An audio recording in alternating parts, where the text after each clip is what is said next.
2001 চনৰ পৰা এই বিধানসভাতে বহি বিধায়ক হিচাপে কাম কৰি গৈছিলোঁ আৰু আজি সাংসদ হিচাপে নিৰ্বাচিত হোৱাৰ পিছত আজি বিধায়ক পদটো মই পদত্যাগ কৰিলোঁ।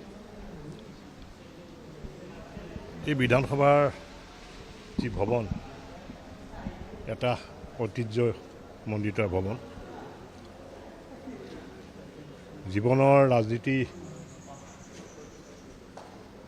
এই বিধানসভাৰ পৰা আৰম্ভ কৰিছিলোঁ। গতিকে বহুতো পুৰণি স্মৃতিৰ ৰোমন্থন আছে, ইয়াত ইতিহাস আছে। 4বাৰ কাৰণে বিধায়ক হৈছিলোঁ, মন্ত্ৰীও পাইছিলোঁ, মন্ত্ৰী পদতো আছিলোঁ আৰু শেষবাৰৰ বাবে আজি এই বিধানসভাৰ মই যিটো টেবুলত বহোঁ, যিখন মই আসন, সেই আসনত শেষবাৰৰ বাবে বহিলোঁ, সেৱা কৰিলোঁ আৰু যিখিনি পুৰণি স্মৃতিৰ কথাবিলাক মনত এতিয়াও আহি আছে। গতিকে সংসদীয় ৰাজনীতিলৈ আমি গৈছোঁ, নতুনত্ব এটা পাম আমি তাত।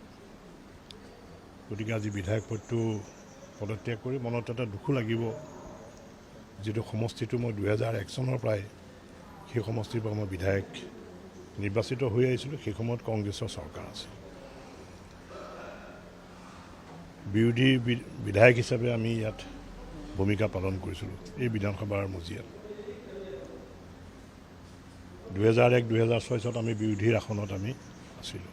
গতিকে বহুত ইয়াত স্মৃতি জড়িত হৈ আছে। সেইবিলাক হয়তো ইতিহাসত এটা দিনত এইবিলাক লিপিবদ্ধ হ'ব আৰু আজি মই পদত্যাগ পত্ৰ, সন্মানীয় স্পীকাৰ ছাৰ নাছিলে, তেখেতৰ লগত মোৰ টেলিফোনত কথা হৈছিলে আৰু আমাৰ বিধানসভাৰ প্ৰধান সচিব ডাঙৰীৰ হাতত মোৰ পদত্যাগ পত্ৰ মই দাখিল কৰিলোঁ। যেতিয়া আমি আছিলোঁ, সেই স্মৃতিৰ কথাটোৱে কৈছিলোঁ। আমি 2001ত ভাৰতীয় জনতা পাৰ্টীৰ 8জন বিধায়ক আমি নিৰ্বাচিত হৈছোঁ আৰু সেইটো সময়ত মই উপদলপতি হিচাপে মই আছিলোঁ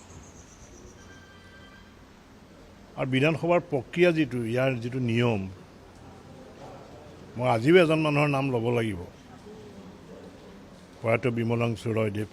তেখেত আমাৰ দলপতি আছিলে, তেখেত বহুত ছিনিয়ৰ MLA আছিলে আৰু ইয়াৰ যিবিলাক বিধানসভাৰ যিটো নিয়ম প্ৰক্ৰিয়া, আমি তেখেতৰ পৰা জ্ঞান লৈ পেলাই আমি এই প্ৰক্ৰিয়াত আমি চলিছিলোঁ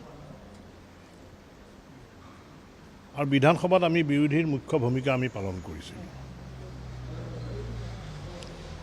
আৰু 2006 চনতো আমি 10জন বিধায়ক আমি নিৰ্বাচিত হৈছিলোঁ আৰু সেইটো সময়তো আমি বিৰোধীৰ প্ৰধান ভূমিকা আমি ইয়াত পালন কৰিছোঁ আৰু সদনখন সুন্দৰভাৱে ইয়াত পৰিচালিত হৈছিলে।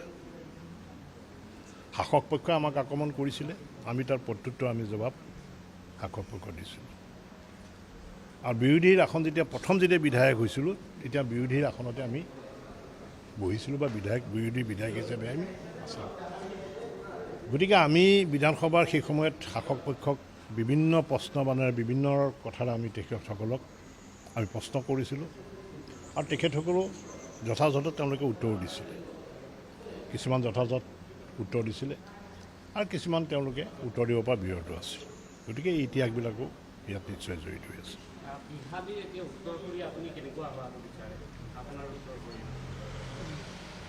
চাওক, মই 2001 চনত বিহালী সমষ্টিৰ পৰা গোটেই উত্তৰ পাৰৰ মই একমাত্ৰ বিধায়ক নিৰ্বাচিত হৈছোঁ। 2001 চনত যেতিয়া বিধায়ক নিৰ্বাচিত হৈছিলোঁ, সেইটো সময়ত দলৰ সাংগঠনিক ভেটি মজবুত নাছিল আৰু বিধায়ক হিচাপে নিৰ্বাচিত হোৱাৰ পিছত পৰৱৰ্তী পঞ্চায়ত নিৰ্বাচনত আমি খুব ভাল ফল লাভ কৰিছোঁ আৰু আমি সাংগঠনিক যিটো ভেটি আমাৰ সমষ্টিটোত, সেই ভেটি তেতিয়াৰ পৰা মই তৈয়াৰ কৰি আহিছোঁ। 2006 চনত দ্বিতীয়বাৰৰ বাবে মই বিধায়ক হিচাপে নিৰ্বাচিত হৈছিলোঁ। বিভিন্ন পঞ্চায়ত নিৰ্বাচনত আমি খুব ভাল ফল লাভ কৰিছিলোঁ সেইটো সময়ত। 2011 চনত মই পৰাজয় হ'লোঁ। 2016ত আকৌ বিধায়ক নিৰ্বাচিত হ'লোঁ। 2021ত আকৌ বিধায়ক হিচাপে নিৰ্বাচিত হ'লোঁ। আৰু আপোনালোকে নিশ্চয় জানে যে মই সমষ্টিটোত বেছি সময় থাকোঁ। মোৰ ইয়াত চৰকাৰী যদি মই গৃহ পাইছোঁ যদিও মই সৰহখিনি সময় মই সমষ্টিৰ ৰাইজৰ মাজতে মই কটাইছিলোঁ। বিভিন্ন দুখ, তেওঁলোকৰ অসুবিধা, সুবিধা, অভাৱ, অভিযোগ সমষ্টি ভিত্তিতে মই সমষ্টিৰ ৰাইজৰ মাজতে, দলৰ কাৰ্যকৰ্তাসকলৰ মাজতে মই কাম কৰি গৈছিলোঁ। আৰু যাৰ কাৰণে হয়তো আজি মোক এই সংসদীয় সমষ্টিৰ পৰা মই সাংসদ হিচাপে নিৰ্বাচিত হৈছোঁ। ৰাইজৰ যথেষ্ট আশীৰ্বাদ, মৰম মোৰ প্ৰতি আছে। আৰু পৰৱৰ্তী পৰ্যায়ত সেই সমষ্টিত মই এনেকুৱা এজন বিধায়ক বিচাৰিছোঁ যিজনে মোৰ দৰে সাধাৰণ ৰাইজৰ মাজত সোমাই পৰক, দলৰ কাৰ্যকৰ্তাসকলৰ মনৰ কথাবিলাক বুজ লওক। আৰু তেওঁৰ ম্যাদ হ'ব মাত্ৰ 1.5 বছৰ, যিটো ডিলিমিটেশ্যন হৈ গ'ল। গহপুৰৰ পৰা মোৰ 6টা পঞ্চায়ত মোৰ সমষ্টিত অন্তৰ্ভুক্ত হৈছে। আৰু এই 1.5 বছৰত তেওঁ গোটেই সমষ্টিটোৰ যি জাতি ধৰ্ম নিৰ্বিশেষে আমি যেনেকৈ একত্ৰিত কৰি ৰাখিছিলোঁ, বিভিন্ন জাতি উপজাতিৰ লোকক আমি একত্ৰিত কৰি ৰাখিছিলোঁ, ঠিক তেনেকুৱা ধৰণে যাতে তেওঁ কামখিনি কৰে, দলক যাতে শক্তিশালী কৰে, মই তেনেকুৱা এজন বিধায়ককে মই বিচাৰিছোঁ।